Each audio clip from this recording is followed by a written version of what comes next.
dây la yên xa xa ni dây xuống in na gen in sim lo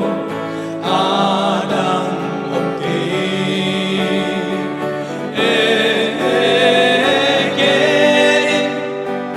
gen in xa xa ni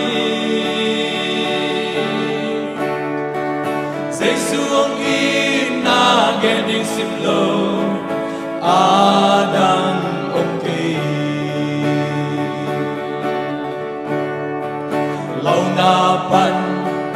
kham wan na zon na pan hau na da na pan lung nom na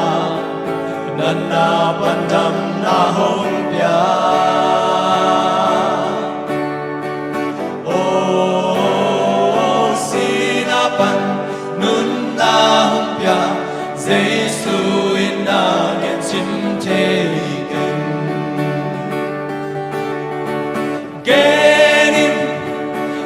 gen in xa xa ni Giêsu cây hồng in na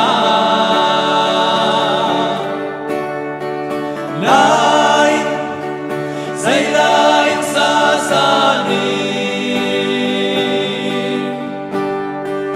Giêsu in na gen in sim lo adang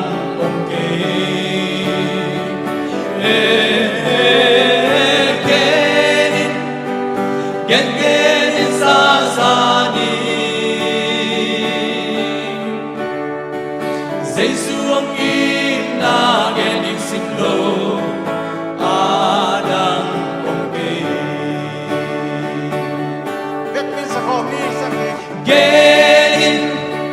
gen in xa xa ni Giêsu nong in na Giêsu cây hồng in na lain dây lain xa xa ni Giêsu in na gen in sim lo adang okay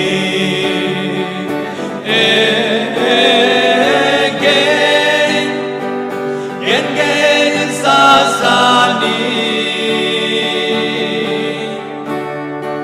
Giêsu in na gen in sim lo adang okay Giêsu in na gen in sim lo adang okay